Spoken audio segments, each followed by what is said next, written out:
Mu mbeera ze tulimu wakati waliwo obuwambe. Setaani awamba, abantu bawamba, n'embeera ziwamba. N'olwekyo abooluganda baagalwa, twetaaga okutunuulira embeera olabe otegeere nti abantu bange abatuumiddwa erinnya lyange bwe banaabanga basobola okulaba ne bamanya nti embeera eno we need God's intervention, banaabeerako ne kye bakola.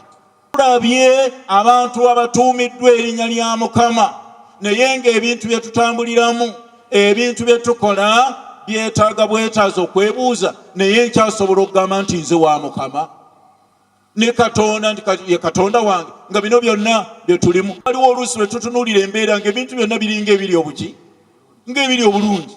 Abamu batunuulira n'amakanisa nti nga gajjula. N'olwekyo ekyokugamba nti abantu bajjula, naye bajjula bangeri ki?